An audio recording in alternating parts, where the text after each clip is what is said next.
I wanted to just do law that is directed towards helping people, but to help people who could not afford lawyers.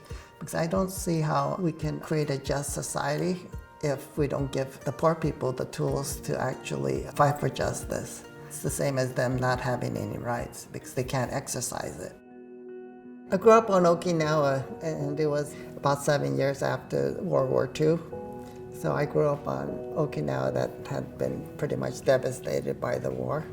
My mother was born on Okinawa, and she lived through the war. She lost 3 brothers, and as a result, they treasured all the kids, regardless of whose kids they were. And I never noticed that, how friendly everybody was, and I thought that's the way it was supposed to be. After high school, I went to college in Hawaii, because that's where my father was born, and that's where I got connected with politics. And I realized the whole world was different than what it was on Okinawa. I was actually on track to do social work, but after college, I still didn't know what I was going to do. So I signed up for VISTA, which is like Peace Corps, Volunteers in Service to America. So we didn't have to leave the country, but we worked in poor neighborhoods. I ended up with a legal service program, and that's where I started thinking, oh, maybe I should do law rather than social work, because I saw the ability of lawyers to actually impact lives in a totally different way.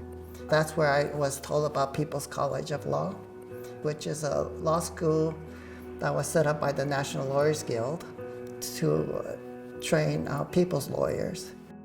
I got a job at NLS, at Neighborhood Legal Services after that, and that's pretty much where I stayed.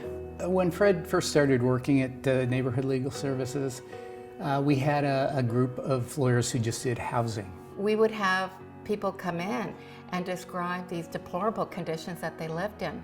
And Fred would always say, as I'm briefing him on this, call a client, let them know we're coming over, and let's go. When I had those cases, I would ask the tenants to take pictures of the problems and bring it into the office. But not Fred. He made house calls. And Fred went out there and he brought along his camera to document the problems, and he brought along his toolbox to try and fix them. And sometimes he threw in an oil change as well. Before we left that home, he would have fixed the electric connections, he would fix the heater. I was a young paralegal at the time. I hadn't yet gone to law school. And I had clients coming in that were being evicted. As I briefed Fred during the week, he said, all these people live on the same street.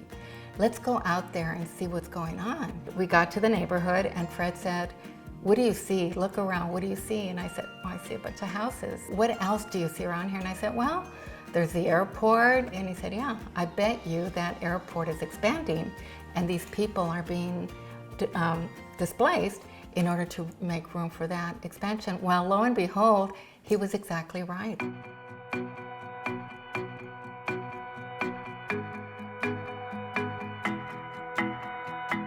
I make sure that I'm getting the full picture, you know. So when a tenant tells me that they have a problem with their landlord, I ask them about, do other people have the same problem? And then if it turns out that there's quite a few, I said, set up a tenant meeting, and then I go talk to all of them. And I think showing that kind of interest and look for the root cause of the issue makes me connect to the client and the community better. My largest cases are always as a result of that kind of digging.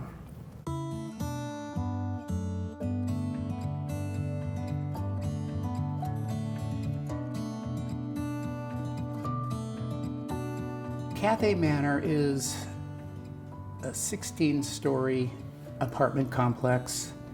It's funded by HUD to provide affordable housing for elderly tenants. And it's got about 270 rental units, I believe. And the owners over the past few years have let the complex fall in disrepair. But the most important thing is they've got 2 elevators to go up 16 flights. And when Fred was contacted, both elevators were inoperable.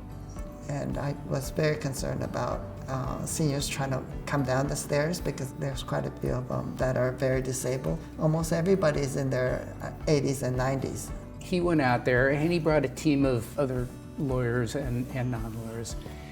And they got water and they got food and they actually trudged up and down the 16 flights of stairs, you know, getting food and water and other necessities to the tenants. I mean, Fred was out there like daily for weeks. When we filed the case, we had 7 or 8 plaintiffs, tenants who were on the case.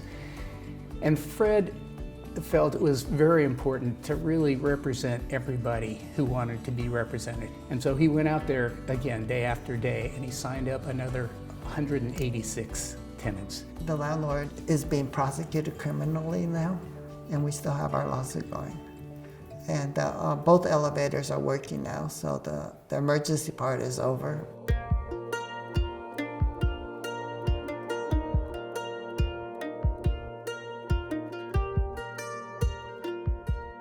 When I first had my mobile home case, it did impact me quite a bit in that you had a homeowner who finished paying their mortgage and everything, and they bought this home, and then they were going to get evicted for some stupid rule violation.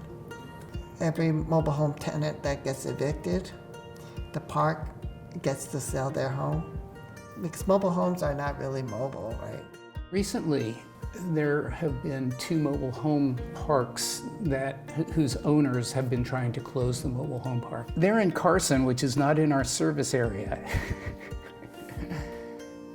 But they called Fred, and Fred went out there, and of course he signed up a slew of mobile home owners in both parks.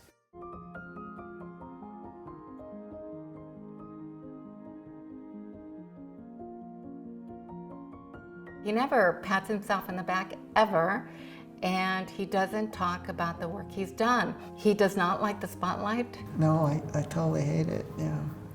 It's actually totally embarrassing because I know it's not my individual effort. It's everybody who supported me and taught me and mentored me. And then to work with so many really good people, I don't think I've ever been told, don't do that case. You know, it was always a very supportive kind of place. So I don't see how I deserve the credit. Because it's not like playing golf or something. You know, it's a whole team thing, right? Back when I started, I didn't have any idea what community lawyering was, and Fred showed me. These days, I think new lawyers are more aware of it, but Fred shows them what it's like in action, what it really means.